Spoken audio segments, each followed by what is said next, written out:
Grabar y pues iniciamos oficialmente la clase y bueno, decía que una de las cosas más maravillosas que podemos hacer los seres humanos es darnos la oportunidad de aprender. Y todo esto lo comento y lo digo porque realmente la psicología nos da esa oportunidad de aprender, de hacer las cosas diferentes, pero diferentes de una manera positiva. Y vamos a estar hablando de procesos cognitivos. Y para hablar de procesos cognitivos, pues obviamente es importante hablar de la psicología. Cuando hablamos de psicología cognitiva, nos referimos a ese estudio científico de los procesos mentales. Esto incluyendo cómo las personas adquieren, cómo procesan, cómo entienden, cómo almacenan, cómo interpretan la información. Es importante aprender porque en ocasiones decimos, bueno, es que esta persona no entiende, ¿por qué no lo entiende? Bueno, acuérdense que tenemos consciente, subconsciente e instintos y la psicología cognitiva nos permite estudiar esos procesos mentales a través de los cuales cada una de las personas adquirimos, procesamos, almacenamos, entendemos, decodificamos la información en general. Esta rama de la psicología se ocupa del estudio de todos estos procesos mentales, tales como la percepción. Cada una de las personas percibimos las cosas de manera distinta. Por eso es que de una misma escena hay personas que captamos más cosas, hay personas que percibimos, que nos damos cuenta, que nos fijamos en algún detalle y estuvimos en el mismo lugar, pero vemos las cosas un poco distintas. También los procesos que nos llevan a tener activa la memoria.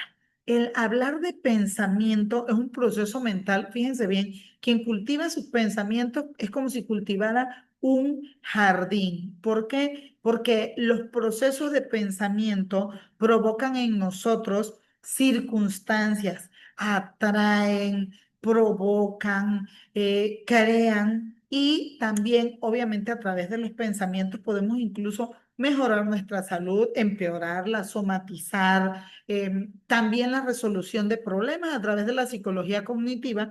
Nosotros desarrollamos capacidad de resolución de problemas. Prácticamente esta ciencia se centra en cómo las personas entienden, procesan toda la información que nos llega del mundo, de lo que nos rodea, incluso de las otras personas. Este campo de la psicología ha evolucionado muchísimo y ahora nos permite incluir un enfoque científico que busca comprender cómo funciona la mente humana, cómo esta cabecita funciona y cómo entender los procesos y las acciones que son las consecuencias de estos procesos que ejecutamos algunas personas. Para esto, la psicología como ciencia utiliza modelos teóricos, porque sí, efectivamente la psicología tiene sustento. Se han hecho experimentos para investigar todos los procesos cognitivos del ser humano y pues hemos llegado a la conclusión de que sí, somos seres humanos, pero a su vez somos únicos, somos inigualables y nuestros procesos cognitivos también tienen variantes y son un poco distintas. Yo siempre les digo que nadie es copia fotostática de nadie, todos somos únicos e inigualables. Tenemos nuestra propia esencia. ¿Qué son los procesos cognitivos? Bueno, abarcan una variedad de funciones mentales y esto incluye la percepción, la memoria, la atención, la resolución de problemas, la interpretación de información, la decodificación de esa información, la forma en que nosotros interpretamos toda la información de nuestros sentidos, de los siete sentidos, la información sensorial que a nosotros nos llega, la memoria, perdón, que es esa biblioteca, ese almacenamiento donde nosotros vamos metiendo la información, pero también podemos tener la capacidad de recuperarla cuando la vayamos a utilizar. La atención, fíjense bien, la atención es un proceso cognitivo que en ocasiones nos cuesta entender o comprender porque a veces las personas oscilamos entre la atención y la distracción. Recordemos que el proceso de atención oscila más o menos entre los 20 minutos. Por eso las personas que damos clase, las personas que vamos a enseñar algo, tenemos que tener muy en cuenta este proceso de atención, porque es la manera como seleccionamos información relevante, información importante de nuestro entorno, de nosotros mismos y de lo que está sucediendo. O sea que la atención es un proceso selectivo. Cuando algo no nos interesa, nos aburre, nos distrae, estamos dispersos y no prestamos adecuada atención. Por eso es importante la atención estarla renovando. La capacidad de resolución de problemas es ese proceso mental a través del cual entendemos, nos ubicamos en la situación y cómo abordamos las distintas circunstancias, sobre todo cómo encontramos maneras creativas para resolver los desafíos, superar los conflictos y llegar a una solución. No todas las personas tenemos bien desarrollada la capacidad de resolución de problemas. Por ejemplo, algo muy sonado ha sido la pandemia. En la pandemia hubo muchas personas que no se pudieron adaptar a un cambio, que no se ajustaron. La evolución está llena de cambios y cuando nosotros no desarrollamos resolución de problemas, entonces vemos un túnel y no vemos la luz al final. Esta resolución de problemas es una herramienta que nos garantiza la supervivencia. Entonces, la psicología cognitiva tiene una larga historia, mas sin embargo, ya empieza a reconocerse hace poco tiempo. Tiene menos de 100 años. Comenzó a ganar prominencia, a hacerse importante, más o menos en la década de los 60 del siglo pasado, más o menos en los años 1960. Y esto empieza a tomar relevancia porque pues da respuesta a las limitaciones de las teorías conductistas que en aquel entonces dominaban la psicología del momento. En el momento nada más nos fijábamos en lo que eran las conductas, pero no hacíamos un gran énfasis en el proceso que permitía que como resultado tuviéramos esa conducta. Entonces, con el avance tecnológico que se dio, especialmente en el ámbito pues de la computación y la televisión y todo ese tipo de bombardeo informativo, pues los investigadores comenzaron a ver pues que la mente humana pues era como un procesador de información, como el procesador de la computadora, como el CPU, y esto llevó al desarrollo de investigaciones que fueron dando modelos informáticos que simulaban los procesos mentales. La psicología cognitiva empieza a aplicarse de manera más práctica, pues tiene numerosas aplicaciones en todos los ámbitos, sobre todo el educativo, porque cuando entendemos y comprendemos los procesos, podemos crear o generar mayor enseñanza, aprendizaje. La terapia cognitiva nos hace cambiar de panorama, nos abre un abanico de oportunidades a cosas que en algún momento no pensábamos que pudiéramos superar. La ergonomía y la inteligencia artificial prácticamente han sido como que resultado de todas estas investigaciones y de todos estos procesos en los que nos dimos cuenta que pues la cognición son los procesos mentales del ser humano y que pueden irse educando, pueden irse moldeando a disposición. Por ejemplo, en la educación se utiliza para mejorar las técnicas de enseñanza, aprendizaje, el conocer los procesos mentales de cada uno de nuestros alumnos y la forma en que procesamos la información que percibimos nos permite mejorar e incluso el avance educativo de cada uno de nuestros alumnos. Una de las cosas que se ha visto muy beneficiada es el hecho de que ha disminuido la deserción escolar. Cuando un alumno no entiende, no comprende, no realiza los procesos mentales adecuados,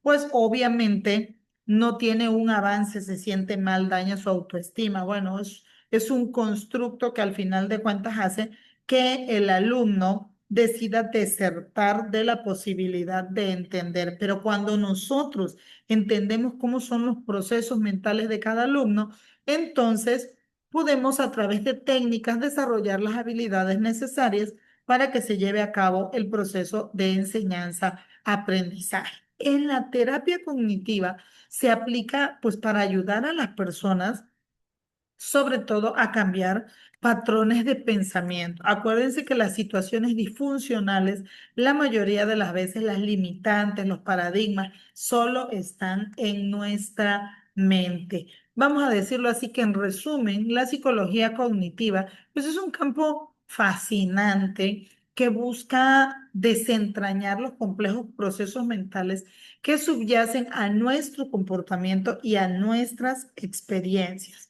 Su enfoque científico es multidisciplinario y esto lo convierte pues, en una herramienta valiosa para comprender la mente humana y mejorar diversas áreas de la vida cotidiana. El hecho de comprender no significa que estemos o no de acuerdo, mas sin embargo, cuando yo voy a tratar algo que es un proceso de pensamiento, cuando yo lo entiendo, puedo usar las técnicas idóneas para poder llevar una terapia, un proceso y llevar pues a buen puerto la terapia o la enseñanza, aprendizaje, sobre todo en los chicos que estudian en grupos muy amplios que pues hay diversos procesos mentales.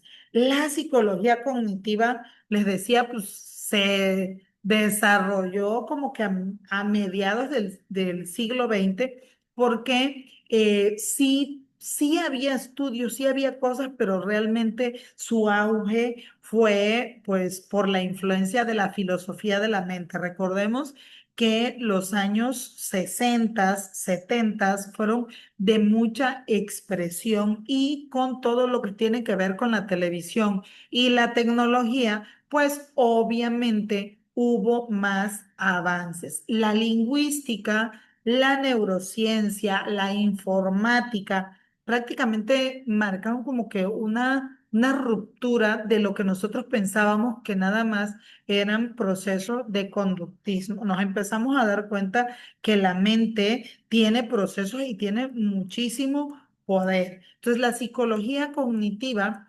emergió como una respuesta a esas limitaciones del conductismo.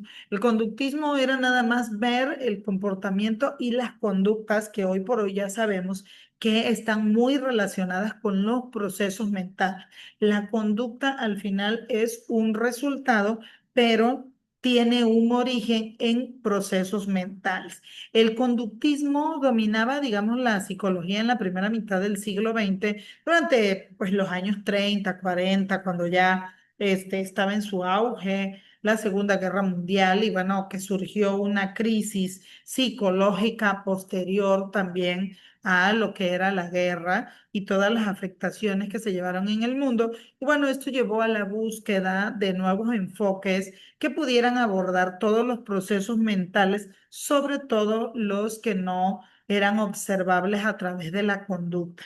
Este cambio se fue facilitando a través de la informática, de la cibernética, de la tecnología y de todos estos avances que fueron permitiendo que se hicieran pues ya conceptos de la mente humana como un procesador. Ya la mente humana a través de procesos pues que fuera haciendo cosas comparadas a una computadora.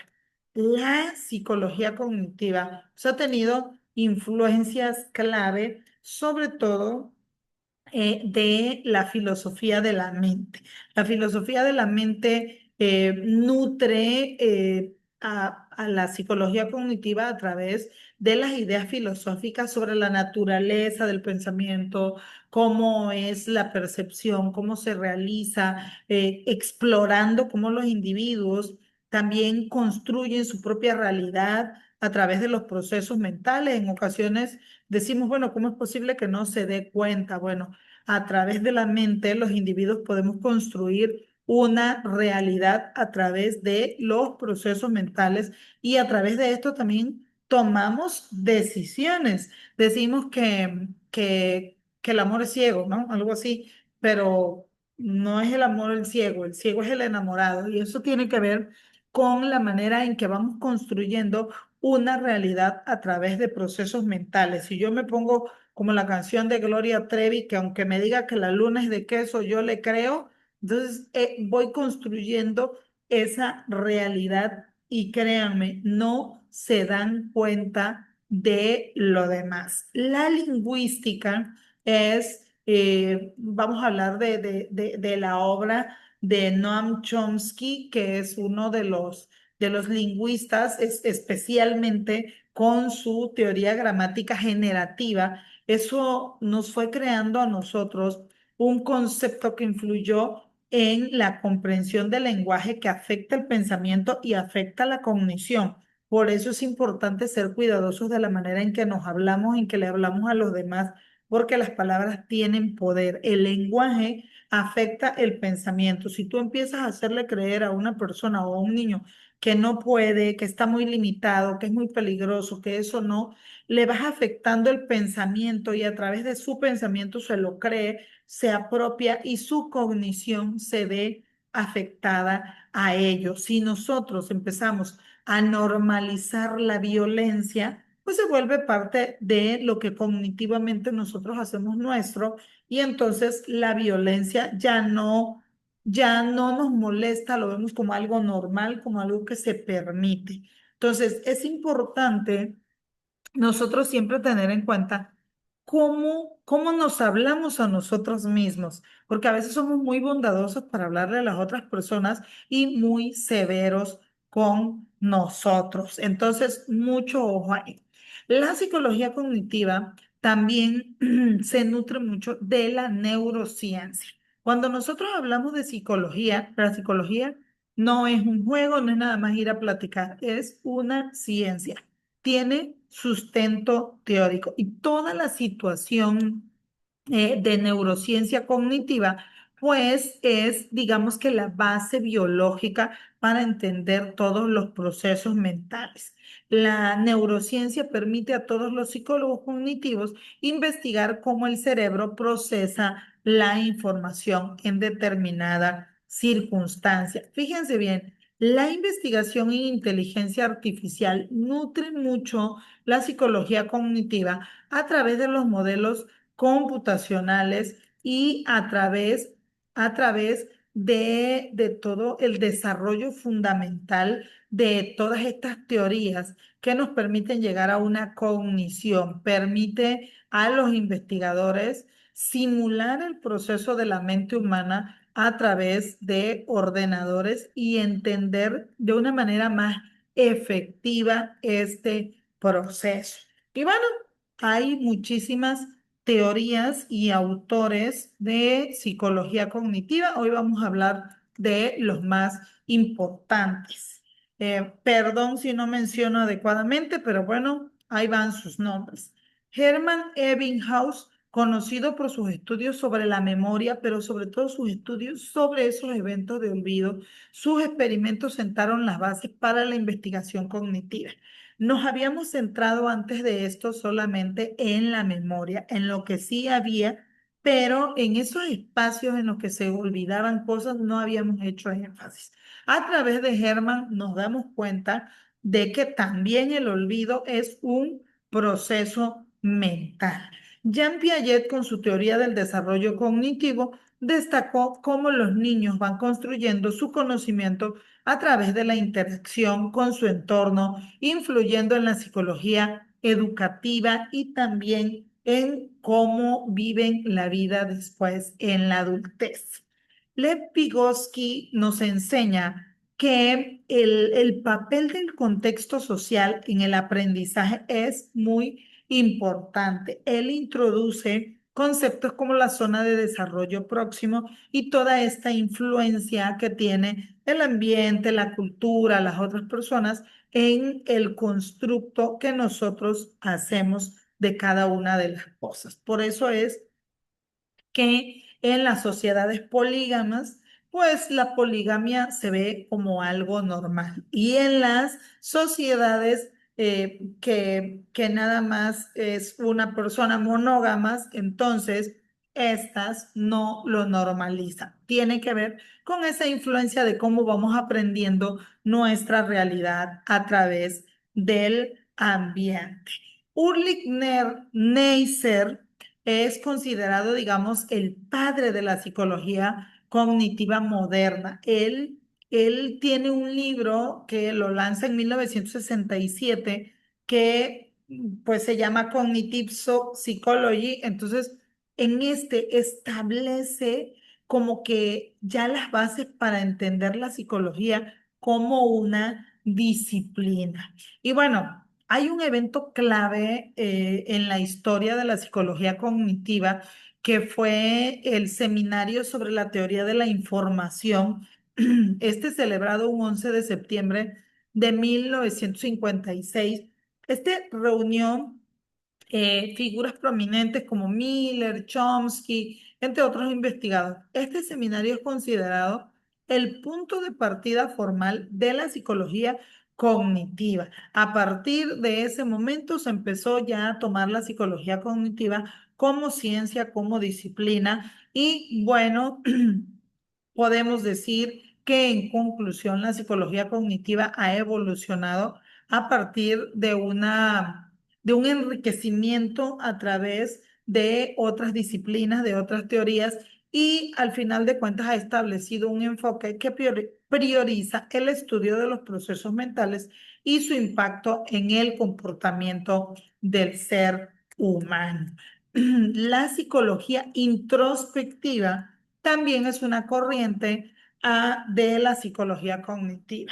Esta utiliza la introspección como método principal para investigar los procesos mentales, enfocándonos en la autoobservación, en las experiencias internas, en las sensaciones, pero todo lo que hay dentro de mí. La psicología de la introspección nos permite conocernos, desarrollar autovaloración, autoconocimiento, porque al final de cuentas la introspección pues es el acto de observar y describir las propias experiencias internas, como cuáles, bueno, los pensamientos, las sensaciones, las emociones, todo lo que somatizo. Este método busca capturar la naturaleza de la experiencia consciente a medida que ocurre explorando cómo los individuos perciben, recuerdan y procesan la información a nivel subjetivo. La psicología introspectiva surgió ya más bien a finales del siglo XIX, principalmente con la obra de Wilhelm Wundt, quien fundó el primer laboratorio de psicología en Leipzig. Esto fue en 1879, por eso Wundt es uno de los padres de la psicología, porque fue uno de los investigadores que más apostó por esta ciencia y desarrolló métodos experimentales que aplicaban la introspección controlada, entrenando a los participantes para que observaran y describieran sus experiencias internas con precisión y objetividad. Este enfoque fue bastante pionero, bastante impulsor de la psicología como ciencia, ya que abordaba los procesos mentales de manera experimental. Ya empezó a dar resultados de experimentos que al final de cuentas dieron sustento teórico. ¿Cuáles son los tipos de introspección que podemos desarrollar? Bueno, la experimental, propia de Wundt y sus disciplinas, se centra en los procesos mentales de manera cognitiva mediante la manipulación, la estimulación a la que se somete el sujeto investigado. La introspección sistémica o fenomenológica. Esta busca una comprensión más profunda de la experiencia consciente, permitiendo a los individuos reflexionar sobre sus pensamientos, sus emociones, pero todo esto de una manera estructurada. Actualmente la psicología introspectiva pues fue como que un poco desplazada con el auge del conductismo, pero sigue siendo relevante en estudios de conciencia y percepción en enfoques contemporáneos. La introspección ha dejado su huella en la psicología y se utiliza en áreas como la fenomenología y el estudio de la conciencia. Muy bien, vamos a decir así, que en conclusión, la psicología introspectiva, pues a través de la introspección, permite un entendimiento más profundo de la mente humana y sus procesos internos, a pesar de las críticas y el cambio hacia los enfoques más observables. La introspección sigue siendo una herramienta valiosa en la exploración del autoconocimiento y la experiencia subjetiva. El conductismo pues, es una corriente de la psicología que también se centra en el estudio de las leyes comunes que determinan el comportamiento y la conducta del ser humano y de los animales también. En sus inicios, el conductismo tradicional deja lo intrapsíquico para enfocarse solamente en la conducta observable, es decir, que prioriza lo que es el resultado de los procesos, porque prioriza lo objetivo por encima de lo subjetivo, vamos a decirlo de esta manera.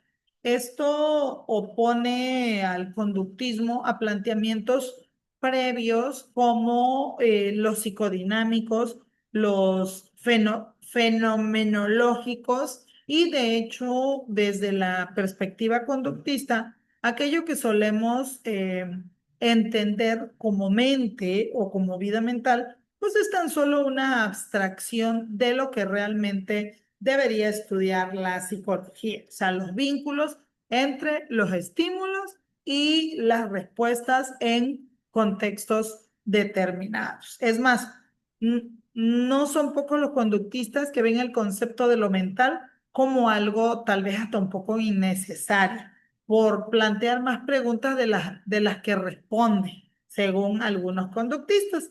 Para ellos, lo psicológico se plasma siempre en fenómenos objetivables o a través del análisis del comportamiento. O sea, el hecho de que sepamos interpretar correctamente los comportamientos, pues ya como que es otro tema. Los conductistas se van más a lo concreto, o sea, tienden a concebir a los seres humanos como tábulas rasas, como tablas cuya conducta está determinada sobre todo por sus aprendizajes del pasado y no tanto por las predisposiciones biológicas, como que no podemos manejar ciertas conductas y cambiarlas a través de nuestros pensamientos, o sea, que las dinámicas de comportamiento pues estarían talladas por los refuerzos y por los castigos que reciben los individuos más que por los fenómenos neuropsicológicos definidos por los genes. El comportamiento, por tanto, no depende principalmente de fenómenos internos, como por ejemplo los instintos, los pensamientos, que no dejan de ser. O sea, por otra parte, al final los pensamientos son como que conductas encubiertas, sino más bien las conductas tienen que ver con el entorno y no podemos separar ni la conducta ni el aprendizaje del contexto en el que tienen lugar. De hecho, aquellos procesos que ocurren en el sistema nervioso y que para muchos otros psicólogos son causa de la forma en que actuamos, para los conductistas no son más que otro tipo de reacciones generadas a través de nuestra interacción con el entorno.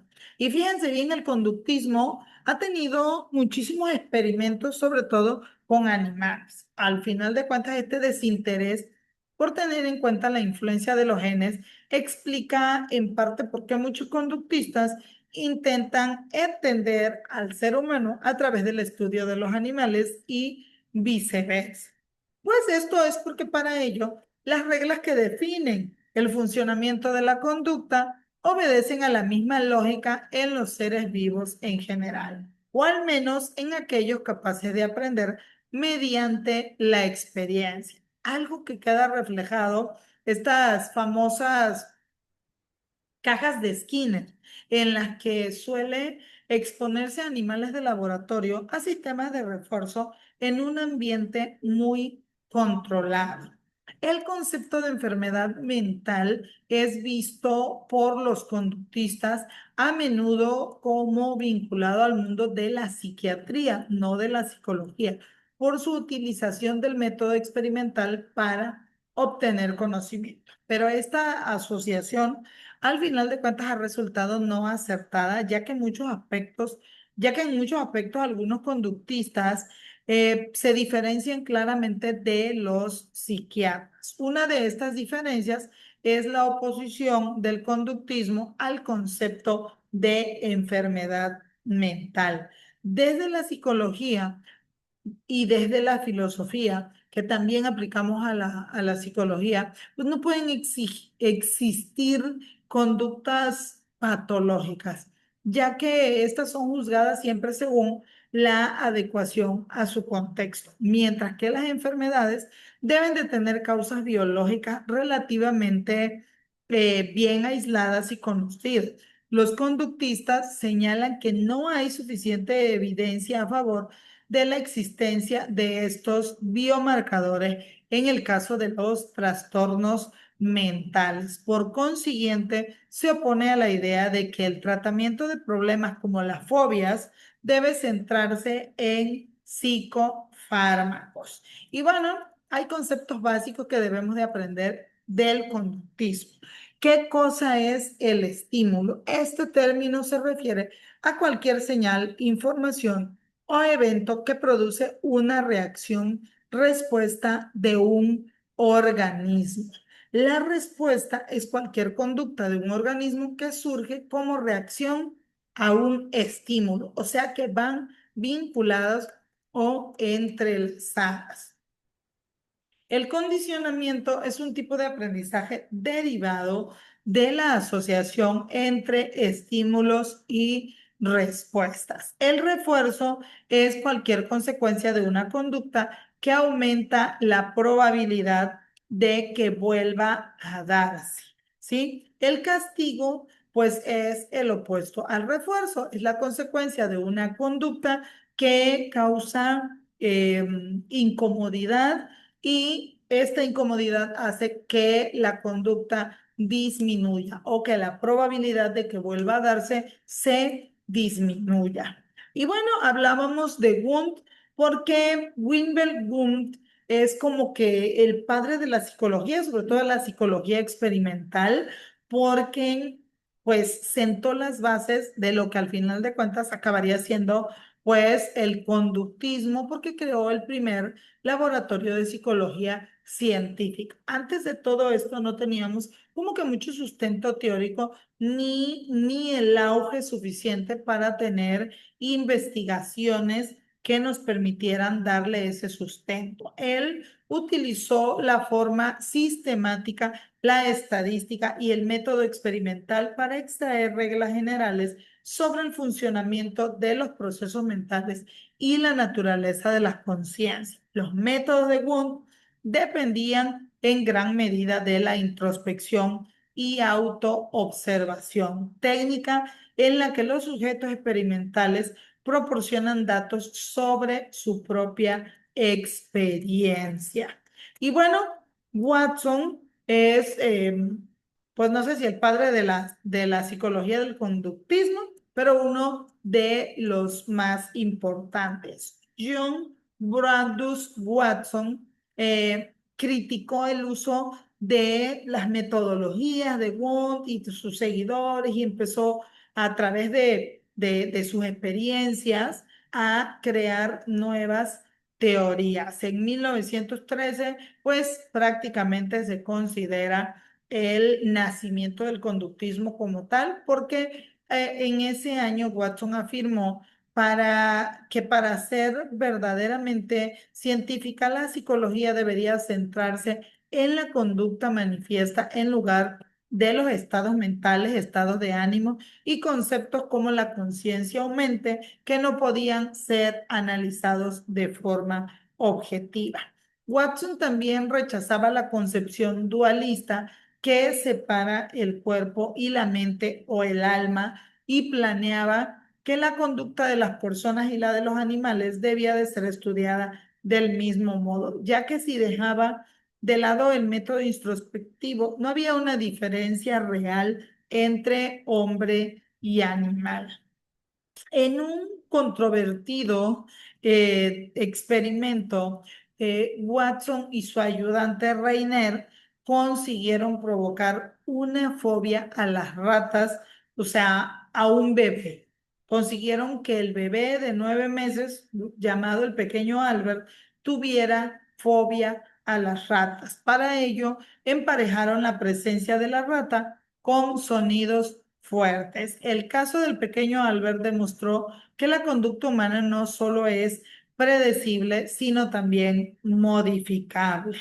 Bueno, y cuando hablamos de las cajas negras, para Watson todos los seres vivos pues somos cajas negras, cuyo interior no es observable. Cuando los estímulos externos llegan a nosotros, pues damos respuesta en consecuencia. Desde el punto de vista de los primeros conductistas, si bien se dan procesos internos dentro del organismo, pues al ser inobservables deben de ser ignorados al analizar el comportamiento. Sin embargo, a mediados del siglo XX, los conductistas matizaron esto y sin desdeñar la importancia de los procesos no observables directamente, pues los que ocurren en el interior de nuestro cuerpo, señalaron que la psicología no necesita dar cuenta de ellos para aportar explicaciones sobre las lógicas que rigen la conducta. Y aquí entra Skinner, por ejemplo, se caracterizó por dar los procesos mentales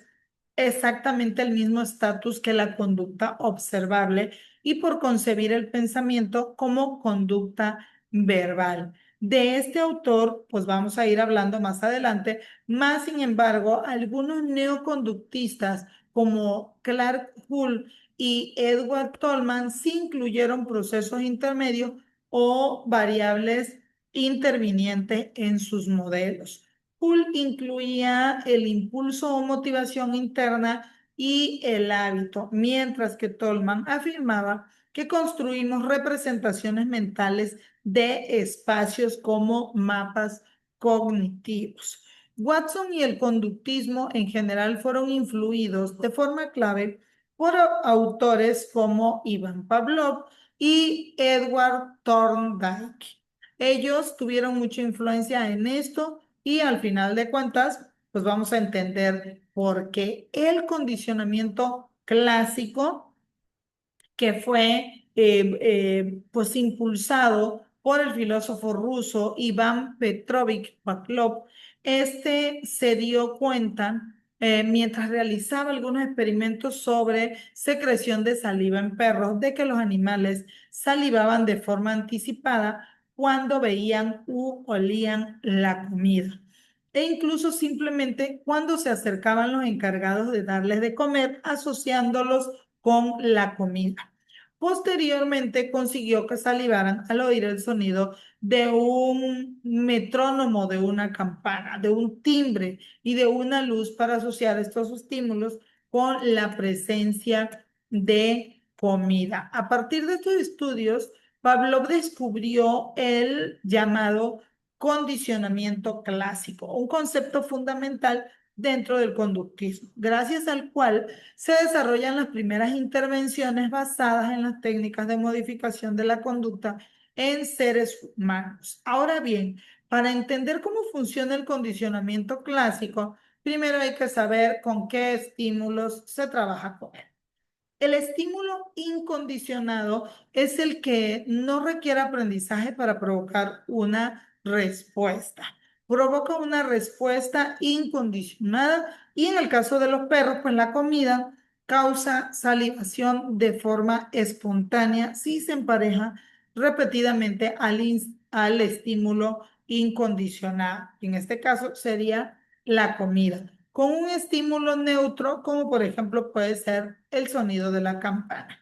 El estímulo neutro acabará produciendo la respuesta incondicionada, como el salivar del perro, sin necesidad de que esté presente también el estímulo incondicionado. O sea, al escuchar la campana, lo asocian con la comida y el perro empieza a salivar. Para Pavlov no es necesario el concepto de mente, ya que conceptualiza las respuestas solo como reflejos, no como procesos, porque según él, estos se dan después de la aparición de estímulos externos. El experimento del pequeño Albert de Watson y Reiner es otro ejemplo de condicionamiento clásico. En este caso, la rata es un estímulo neutro que se convierte en un estímulo condicionado que provoca la respuesta de miedo por la asociación con el ruido fuerte que viene resultando el estímulo incondicionado. Bueno, las aproximaciones del proceso de información abarcan una variedad de enfoques y modelos que buscan explicar cómo funciona la mente humana en el procesamiento de la información. Algunas de las más destacadas, pues, son las HIP. Esta se inspira en la cibernética y compara la mente humana con un ordenador analizando la operación de los procesos cognitivos, como por ejemplo la memoria, el pensamiento, el lenguaje, el movimiento y la percepción. El procesamiento en serie implica manejar tareas una tras otra de manera secuencial, similar a como una computadora antigua podría ejecutar una cosa programada una a la vez. El pensamiento paralelo implica manejar múltiples tareas o piezas de información al mismo tiempo, similar a cómo las computadoras modernas ejecutan varios programas simultáneamente. Estas aproximaciones han influido en diversas áreas, incluyendo la psicología cognitiva, la educación, la inteligencia artificial y el diseño de interfaces de usuario. La mente humana puede ser entendida como un ordenador muy complejo o una máquina inteligente. Una corriente especialmente influyente dentro del cognitivismo ha sido la teoría del procesamiento de la información. Esta compara la mente humana con el ordenador de una computadora para elaborar modelos que expliquen el funcionamiento de los procesos cognitivos del ser humano y el modo en que estos determinan la conducta. La teoría del procesamiento de la información es un conjunto de modelos psicológicos que conciben al ser humano como un procesador, pero activo de todos los estímulos que recibe del medio ambiente o de su entorno. Esta visión se opone a la concepción pasiva de las personas que caracteriza a otras orientaciones como el conductismo o el psicoanálisis, pues en estos modelos se engloban el cognitivismo y el paradigma que defiende los pensamientos y los contenidos mentales influyen en la conducta y deben de ser distinguidos de esta. Se popularizaron más o menos en la década de 1950 como reacción a la postura conductista predominante en la época que concebía solo los procesos mentales como formas de conductas. Las investigaciones y los modelos teóricos desarrollados en el marco de esta perspectiva se han aplicado en un gran número de procesos mentales. Cabe destacar el énfasis de participar en el desarrollo cognitivo desde la teoría del procesamiento de la información. Se analizan tanto las estructuras cerebrales en sí mismas como en su relación con la maduración y la socialización. Los teóricos de esta orientación defienden una concepción fundamentalmente progresiva del desarrollo cognitivo que se opone a los modelos cognitivos evolutivos basados en estadios como por ejemplo el de Jean Piaget, centrados en los cambios cualitativos que aparecen a medida que los niños van creciendo y que también son reconocidos desde el procesamiento de la información. El ser humano como ordenador surge este modelo desde el enfoque en que es fundamentalmente en la metáfora de la mente como ordenador. En este sentido, el cerebro se concibe como un soporte físico o un hardware que funciona cognitivamente a través de procesos como la memoria, el lenguaje, el pensamiento, el análisis, que equivaldrían a los programas de una computadora. Tal planteamiento sirve como esqueleto a estas propuestas teóricas. Los ordenadores son procesadores de información que responden a la influencia de estados internos. El software que puede, por tanto, ser utilizado como herramienta para operativizar los contenidos y procesos mentales de cada una de las personas. De este modo, se busca extraer la hipótesis sobre la cognición humana a partir de sus manifestaciones no observables. El procesamiento de la información empieza con la recepción de estímulos a través de los sentidos. A continuación, decodificamos la información de forma activa por tal de otorgarle un significado y poder combinarla con lo que almacenamos en la memoria a largo plazo. Y finalmente, pues, se ejecuta una respuesta. Como evolución a esta metáfora, distintos autores han llamado la atención sobre las similitudes entre las personas y las máquinas a lo largo de la historia.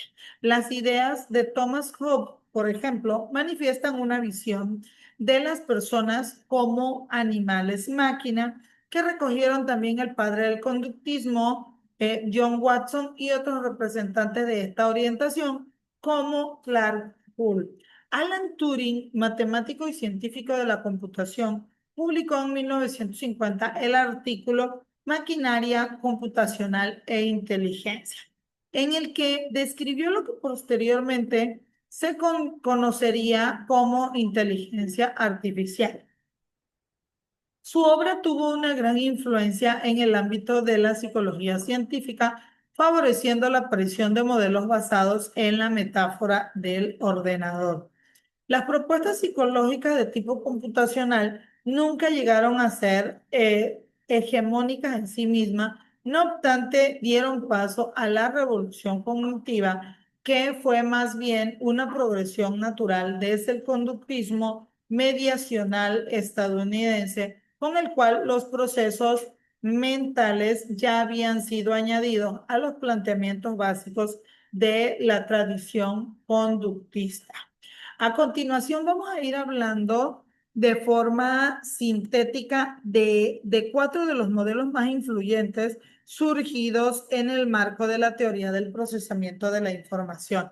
En conjunto, estas propuestas explican muchas de las fases del procesamiento de la información y en el cual la memoria juega un rol especialmente destacado. Fíjense bien que cuando nosotros hablamos de psicología y de todas sus escuelas, de todas sus variantes, es importante en algún momento nosotros hacer una pausa para poder decir, bueno, es que la psicología es una ciencia o la psicología es realmente para locos, como regularmente algunas personas nos comentan.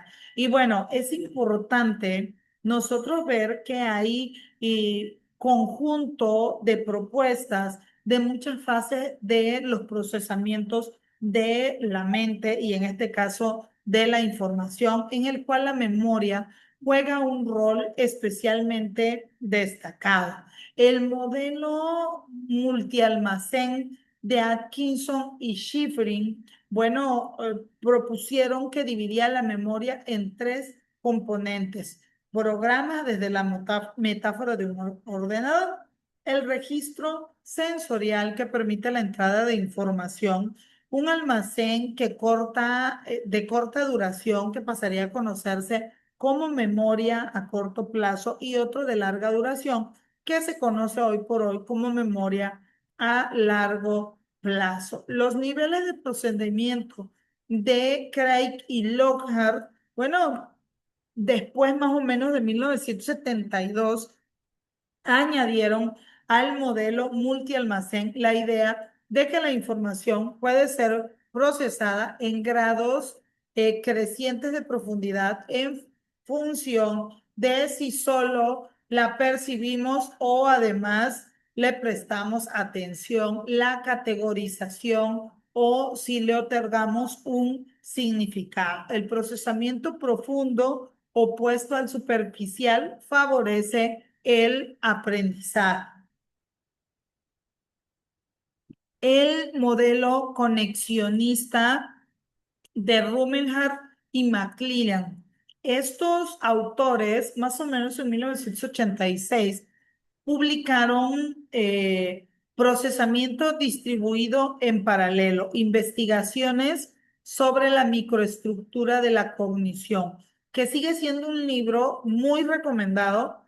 Fíjense bien, procesamiento distribuido en paralelo, investigaciones sobre la microestructura de la cognición. Se los recomiendo porque en esta obra presentaron su modelo de redes neuronales de almacenamiento de información, avalado por la investigación científica. Y aquí empezamos a conocer un poquito de la estructura. El modelo multicomponente de Bradley, la propuesta de este señor Alan Bradley, domina en la actualidad la perspectiva cognitivista sobre la memoria operativa.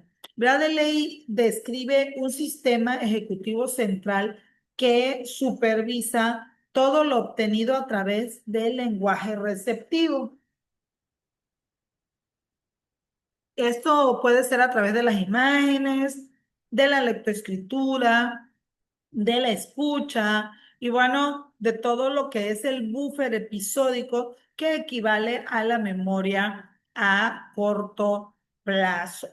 La teoría de la información es una rama de la matemática y la ingeniería que estudia la cuantificación, el almacenamiento y comunicación de la información, desarrollada principalmente en la década de 1940 por Claude Shannon.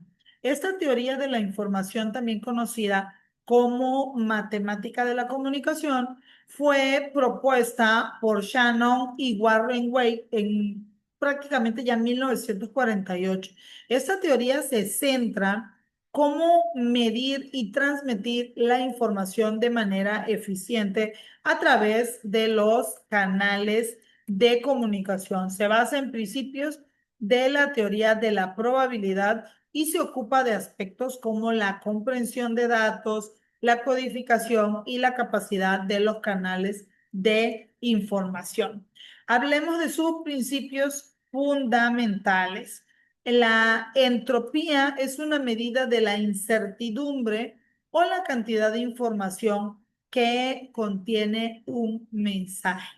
Cuando mayor sea la entropía, más información se necesita para describir el estado de un sistema. La redundancia se refiere a la cantidad de información que no es necesaria para la comprensión del mensaje, pero que puede ayudar a corregir errores en la transmisión. La capacidad del canal es la máxima cantidad de información que se puede transmitir a través de un canal de comunicación con un tiempo determinado y sin errores. Las aplicaciones de la teoría de la información, pues, son en diversos campos, incluyendo, por ejemplo, las telecomunicaciones, porque mejora la eficiencia en la transmisión de datos a través de las redes, la comprensión de datos que utilizada a través de la reducción del tamaño de algunos archivos, la criptografía que asegura la transmisión de información a través de técnicas de codificación, las ciencias de la comunicación que son fundamentales en el desarrollo de algoritmos y estructuras de datos. Por lo tanto, la teoría de la información es importante y ha sido crucial para el desarrollo de tecnologías modernas como Internet, la telefonía móvil, la transmisión de datos en general. Su impacto se extiende a la forma en que interactuamos y compartimos información pues, en la sociedad actual y lo que ha llevado a algunos a describir nuestra era como la era de la comunicación. En resumen, la teoría de la información no solo proporciona un marco teórico para entender la comunicación, sino también tiene un impacto práctico significativo en la tecnología y la sociedad. La teoría cibernética es un campo interdisciplinario que estudia el control y la comunicación en sistemas complejos, tanto en máquinas como organismos vivos. Definición y principios de la misma, bueno, se define como el estudio de los sistemas reguladores de su funcionamiento, centrándose en cómo estos sistemas procesan información y toman decisiones. Se basa en procesos de retroalimentación o feedback, donde un sistema ajusta su comportamiento en respuesta a entender la información que recibe de su entorno. Este enfoque permite entender y optimizar la interacción entre tecnología y seres humanos, así como funciona el sistema biológico y social. En el término cibernética fue popularizado por el matemático Norbert Winter en 1948, quien lo derivó de la palabra Kubernetes, que significa timonel o gobernador. Estos conceptos fueron también por sus contemporáneos y sentaron la base de una disciplina al investigar cómo los sistemas pueden regularse a sí mismos y comunicarse de manera efectiva. La teoría cibernética tiene aplicaciones en diversas áreas, incluyendo la ingeniería, la robótica, el desarrollo de sistemas autónomos y robots que pueden adaptarse a su entorno, la biología, la sociología, la economía y bueno, en todas las áreas del desarrollo tecnológico como la inteligencia artificial, los controles automáticos, las redes de comunicación y su enfoque en la retroalimentación y adaptaciones clave para mejorar el rendimiento y la experiencia de usuarios y sistemas tecnológicos. Y bueno, hasta aquí vamos a hacer un receso. No nos podemos desconectar, podemos apagar nuestro video y regresamos en 20 minutos. Solo, a ver, solo apagamos el video y el audio, pero no nos podemos desconectar.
Bueno, me voy a salir y voy a volver a entrar para grabar el otro video que este se vaya convirtiendo. Nos vemos en unos 5 minutitos.